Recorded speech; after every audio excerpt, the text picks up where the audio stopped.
No one in Cadenbridge owned sunglasses. Stores didn't stock them, peddlers couldn't give them away, and the rare visitor who wore a pair on the train always ended up leaving them in a hotel drawer, half ashamed at the useless optimism they suggested.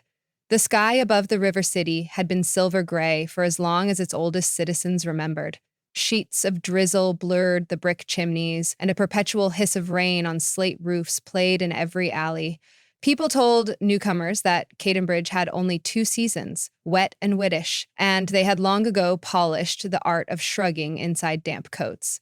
12-year-old Lila Merriweather, however, was determined to see the sun before her 13th birthday. Lila possessed an encyclopedic memory for every rumor of sunlight in the town ledger: the shard of blue an elderly gardener once glimpsed in 1982, the suspiciously rosy dawn that dawned for 90 seconds during her parents' engagement, the single blinding ray that pierced the clouds for a child's christening early last spring. Each report was quickly swallowed by mist, like an embarrassed secret, but they lodged in Lila's mind like bright thumbtacks on a gloomy pinboard. Her obsession was indulged by the After-School Science and Salvage Club, a ragtag fellowship of 9 curious students who recycled parts from municipal junk heaps and assembled improbable contraptions in the basement of Drybrook Primary.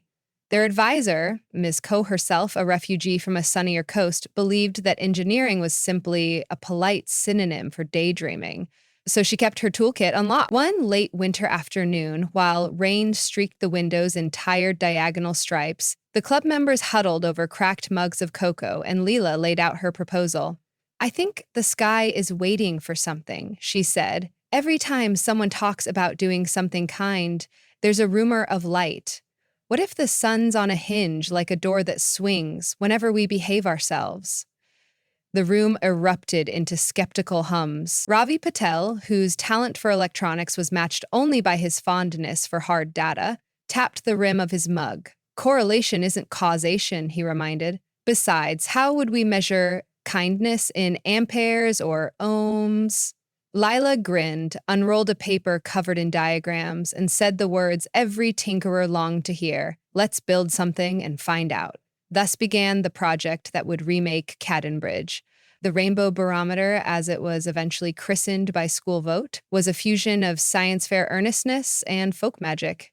The casing, a repurposed brass steam pressure housing from the old textile mill, was polished until the children could see their rain-spattered faces bending around its curve. Inside, a ring of recycled prism shards circled a weather sensor array plucked from the city's defunded meteorological station.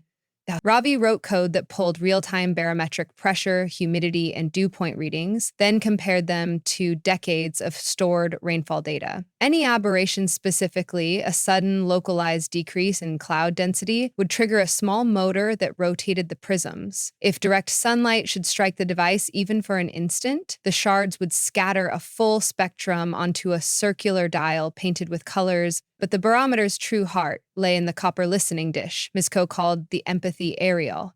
It was a discarded satellite receiver lined with paper cranes folded by every student in the school. Each crane contained a scribbled promise: "I will help Gran with her garden. I'll share my lunch. I'll return library books on time." These vows, according to Ms. Coe, formed the intangible circuitry that linked compassion to cosmos. The children mounted the rainbow barometer on a wooden pedestal in the school courtyard. They ran wires through a waterproof conduit to an outdoor loudspeaker and unveiled a sign explaining the experiment. "For every spontaneous act of kindness the sky may part. Watch the dial make a difference. See a rainbow." Most adults chuckled at the whimsical claim. The mayor, Atherton Grigg, whose campaign slogan promised pragmatism, not pipe dreams, approved the installation mainly because it cost the city nothing and distracted restless youth from skateboarding on municipal steps. The next morning, under a gloom the color of a dented tin bucket, school custodian Mr. Dalka found a stray kitten shivering near the bike rack. Normally, pets were forbidden, but the old man tucked it inside his coat, fed it warm milk in the boiler room, then called the local shelter. At 8:07 IEMing, the loudspeaker crackled, the dial on the rainbow barometer quivered, and the color blue glimmered along the crescent aperture. Students pouring through the gates gasped as a slice of sky the width of a coin broke free between clouds. A single ray struck the lawn, steam hissed off the wet grass like applause. The breach lasted only 11 seconds, but it was enough to send a rumor skittering through classrooms. What did Mr. Dalka do? He saved a kitten, my cousin says. So kindness really does count. By recess, half the children roamed the corridors, hunting opportunities. They held doors, swapped snacks, comforted a teary first grader who'd lost her mitten. Each time, the mic in the courtyard picked up a Chimrabi's digital sound effect, and the dial's needle hopped to a new color band. The sun peeped through 6 distinct times that day, scattering warm freckles across the courtyard flagstones. Teachers who normally shepherded kids indoors during drizzle paused mid-directive, faces tilted skyward in astonishment. That evening, Lila stood with Miss Coe beside the barometer. The brass casing gleamed faintly in lamplight. Drops drummed the umbrella overhead like distant tambourines. "It's working," Lila whispered. Miss Coe smiled a secret, wondering smile. "Or you're working," she said. "Either way, the sky takes notice."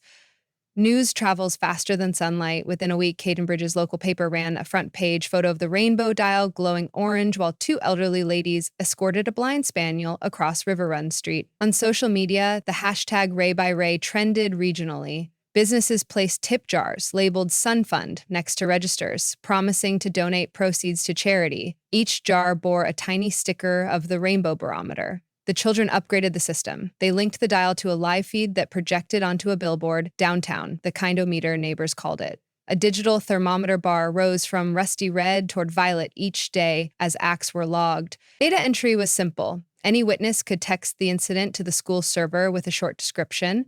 Greedy self-promotion was discouraged by requiring the messages to come from third-party observers. One could not report one's own act. To Lila's surprise, cheating was rare.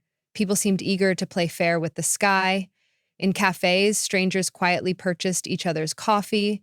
Drivers halted at crosswalks without honking. A bearded saxophonist who performed under the Elm Street awning discovered more coins in his case than ever, though he found an anonymous note asking him to play something a little sunnier, maybe Gershwin? With every chime from the billboard's speakers, small holes ripped through the cloud deck. Sometimes they were no larger than hand mirrors, but occasionally they stretched long enough to illuminate entire facades, turning wet brick into glowing crimson, making window glass spark like brandy.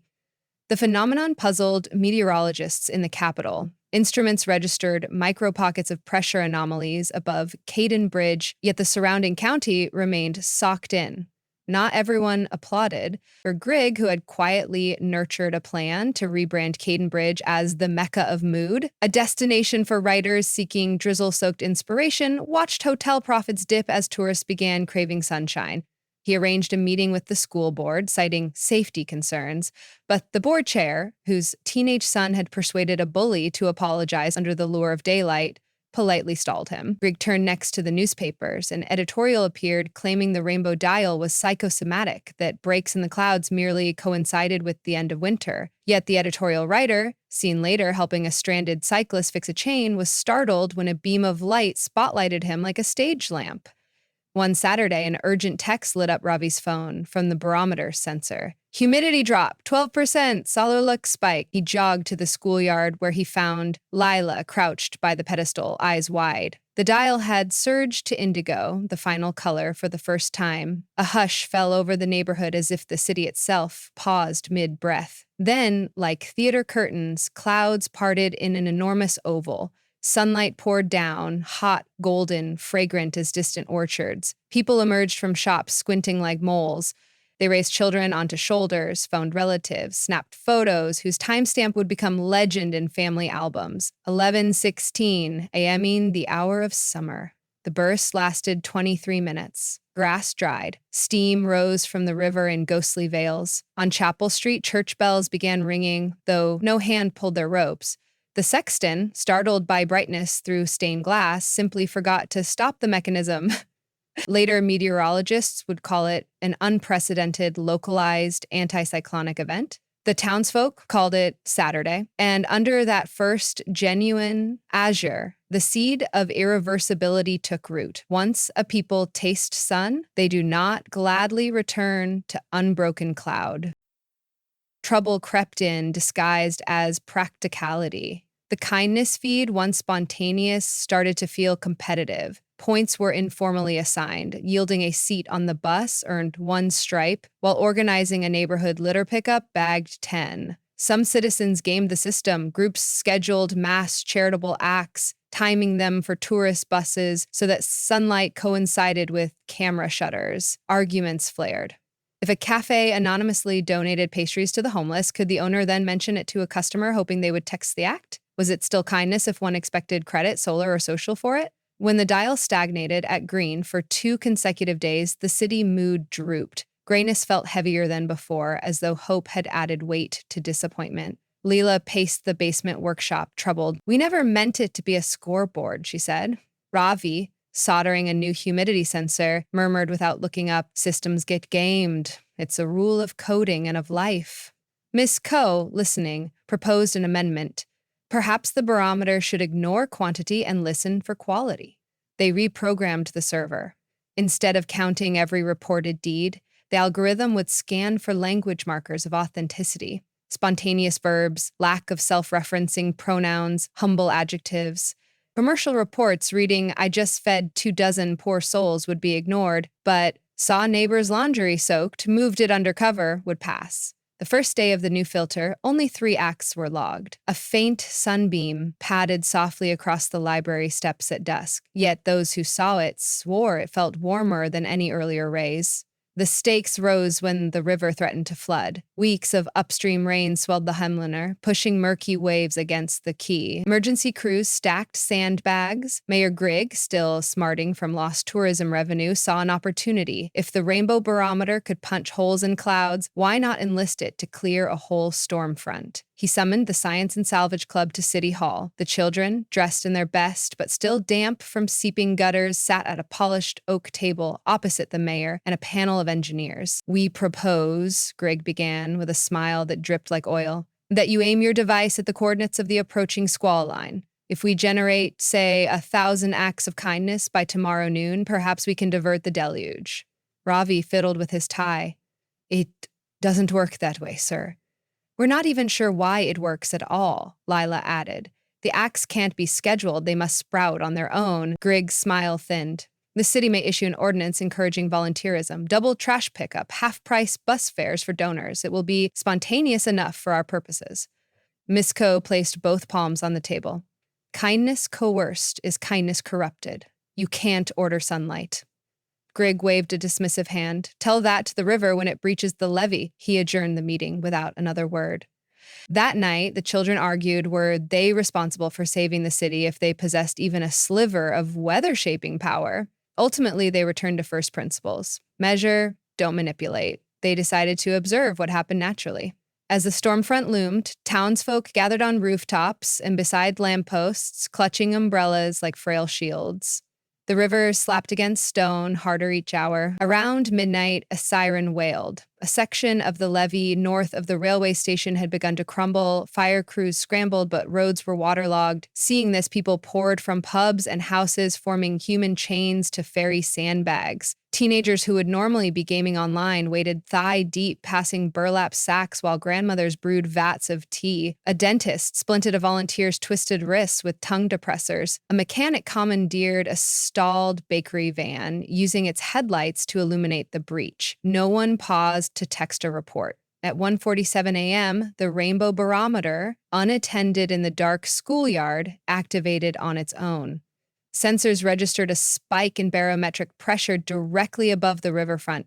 The prisms inside spun, scattering color through mist as though the device itself had become a lighthouse. A low hum rumbled across rooftops. Then, in utter silence, the storm clouds split open from the zenith, draining moonlight onto the city. Rain slackened to a drizzle, then to a silver dust that drifted like spent fireworks. Volunteers along the levee looked up, faces streaked with mud, hair plastered to cheeks, and saw stars for the first time in decades. The river, bathed in pale light, receded inch by inch until the emergency siren wound down. No scoreboard tallied the effort, no billboard lit like Fistiluit, yet dawn arrived to find the town still awake, standing quietly in streets that smelled of wet earth and something else. Possibility.